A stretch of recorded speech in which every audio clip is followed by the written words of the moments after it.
Culture is not just physical stuff, it's old ideas, toxic relationship and bad habit. Eleanor Brown. Le désordre, ce n'est pas seulement des objets physiques, ce sont aussi de vieilles idées, des relations toxiques et de mauvaises habitudes. Culture is not just the stuff on your floor, it's anything that stands between you and the life you want to live. Peter Walsh. Le désordre n'est pas seulement ce qui est sur votre sol, c'est tout ce qui se dresse entre vous et la vie que vous voulez mener. Bienvenue dans la chaîne Le Bon Mindset qui a pour objectif de vous accompagner dans la quête d'un mindset de croissance. Notre podcast va vous permettre d'adopter un bon état d'esprit pour atteindre vos objectifs, vos goals et vos plus grands rêves. Ici, à travers différents concepts, on adopte le bon mindset pour une vie meilleure. Aujourd'hui, on analyse le concept suivant, le pouvoir du déculteur et le lien avec les énergies. Avant toute chose, on va définir le concept de decluttering, de l'anglais decluttering, qui veut dire faire le tri, c'est-à-dire désencombrer.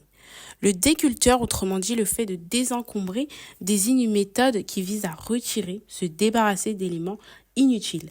C'est donc en simple une technique de rangement qui favorise le minimalisme, un environnement propre et harmonieux.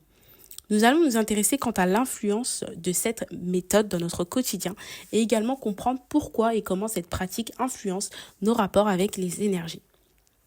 Le culteur ou encore le désordre, nous allons d'abord parler des risques. Il est pertinent de se focaliser sur la pratique inverse qui se caractérise par le désordre.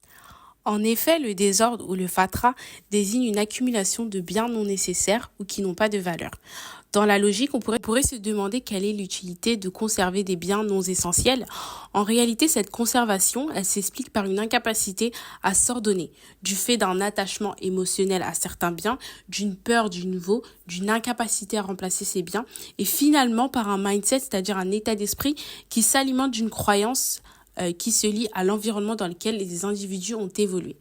Par exemple, dans une enfance avec de la pauvreté ou encore avec une habitude de recevoir ou encore de ne rien recevoir, les individus par manque de travail personnel, ils sont incapables de se détacher à cet amas de choses par un sentiment de culpabilité.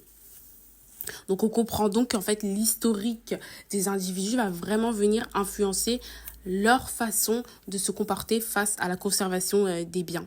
Les risques associés à cette pratique sont donc un risque accru de stress, car l'environnement est désordonné. On a également un attachement profond au passé, et donc ceci va développer des sentiments négatifs par rapport au passé. C'est-à-dire on va garder des objets qui vont nous rappeler le passé, et à chaque fois qu'on va voir ces objets, on va repenser à notre passé, et donc on va avoir encore plus de sentiments négatifs par rapport à notre passé. Il y a aussi un risque de développement d'un fixed mindset, c'est-à-dire d'un mindset où on est fixe, un état d'esprit fixe, où on se dit qu'il n'y a pas d'évolution, il y a un blocage, pas de nouvelles acquisitions, rien du tout. On est vraiment bloqué. Donc, on va voir maintenant les bénéfices de cette pratique, c'est-à-dire le désencombrage. Après avoir désencombré son environnement, on peut dorénavant profiter des différents bienfaits qui accompagnent cette pratique, c'est-à-dire une réduction de notre stress, une réduction de notre anxiété, car notre environnement il est frais, il est sain, on retrouve un havre de paix, on a un meilleur sommeil car on se sent bien. On fait preuve aussi de clarté. Ça va réduire le risque de maladies telles que l'asthme ou les allergies. Il y a aussi une augmentation de la productivité, de la concentration. Ah ben ça c'est sûr. On est dans un environnement qui est sain, qui est propre, où il fait bon vivre. On a aussi un bienfait mental et on fait preuve de générosité aussi parce qu'on va prendre les anciens objets qu'on n'utilise plus.